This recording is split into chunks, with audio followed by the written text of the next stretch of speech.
What's that, my kids? My name is Kali. Kumusta? I love you. I love you, my kids. Today, Mommy's going to go in the salon. What's up, Mari Cakes? Ayan, this is Mami CJ. Ito lang tayo nag-intro kasi ngayon ako nagkaroon ng oras. Bali, kahapon kasi nagpunta kami ng Angeles. May sinadya akong salon. Ang James Creations. Ayan, so, ipapakita ko na lang dito sa video yung before and after at saka yung process nila. By the way, guys, super recommend itong salon na to. Ang galing. Makikita nyo yung hair ko before and after.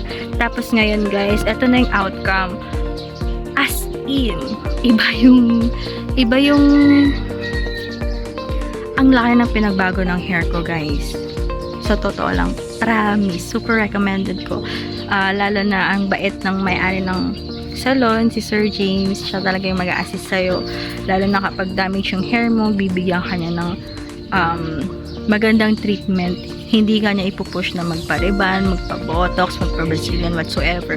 At saka hindi ka niya ipupush na magpa-highlights, color, whatsoever. Ayun, guys. Sobrang recommended ko siya. Ang bait niya. Shoutout kay Sir James. Charis, joke lang. Baka naman. Hindi, joke lang. Hindi. Tapos yung mga staffs, lalo na sa nails, maganda yung gawa nila. Actually, kahit malayo, dadayuhin mo talaga. When it comes to highlights, hair treatment, super damage yung hair mo. Ako, super damage yung hair ko. Actually, di ba dapat pwede siyang paliguan, pero matigas ang ulo ko. Ito na yung outcome niya. Guys, sobrang lambot. May bibigay sa'yo. Hi! Hi! Say hi. Hi! Hi! Yan. Ayun, nasira yung intro ko, pero okay lang. Masaya yung mga bata kasi dito kami sa bukid. Ayan. Actually, hindi ko na alam kung anong sasabihin ko. Pero natutuwa ako sa hair ko. Super. Hindi ko na kailangan mag-plancha ng bangs or whatsoever kasi kulot. Hindi ko na kailangan ay nako, basta ito na yung outcome. Pagkaligo ko, tuyo lang. Boom. Bagsak. Boom. James Creation yan. Ang galing. And then yung nails ko, maganda siya. Kahit soft gel siya, or gel, soft gel or gel. Yan.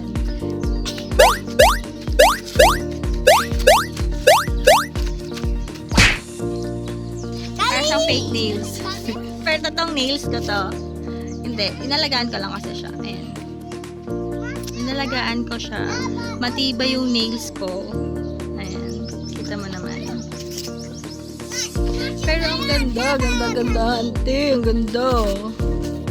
Thank you, Sir James. Hindi ako nagkamalang piliin ang iyong salon. I love you. I love you, staffs. Thank you po. Lalo na kay Sir James. Ayan, guys. So, diba? Pak! James Creation yan!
So, yan guys.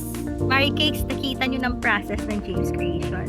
Process, paggawa ng James Creation sa mga hair natin, no?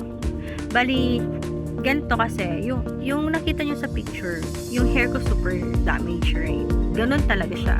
Actually, ganon siya pag hindi siya napla-plancha. Yung mga cut hairs na from ribbon and hair colors, highlights, yun yung cost niya. Pero, alam mo ang kinatuwa ko, sa lahat ng pinuntahan kong salon, ang proseso nila is apply ng gamot, di ba? Right? Apply ng gamot, wash, hair blower, and then plancha. Dito nakakabili. Sobra. Kasi makikita mo talaga yung outcome. Kasi pag uwi mo, di ba, hindi ka maliligo na after 3 days. Tapos after 3 days, pag banlaw mo yung 7,000 mo, parang 1 day, 3 days mo lang kasi yan, di ba? Ganon. Hindi. Dito kasi, ano siya, apply ng treatment, wash, apply ng pangalawang treatment, wash, hair blower, hair blower, tapos plancha, and then after cool down ng hair, iwawash siya, mare. Iwawash. After niyang iwash, may treatment na, diba? Na-wash na. Tapos na-plancha. Na-plancha muna, tapos na-wash. After niyang i-wash, mare, yun na yung finished product. I mean, kumbaga, yun yung finishing ng hair mo eh. I mean, makakita mo na, after 3 days, pag nabanlawan ko to, eto na to. Yun, makikita mo sa kanila yun. Maganda, promise. After plinansya ng hair ko, kinul down lang namin. And then, hair blower nila. After that, wow. Yun na yung finishing. Yung nasa last video. Yung ginagana na sa ulay. Yun. Ang ganda, mare. Kaya kung ako sa'yo, kahit sa Angeles pa yan, gumora ka na. Yung address, ililink ko na lang sa comment section.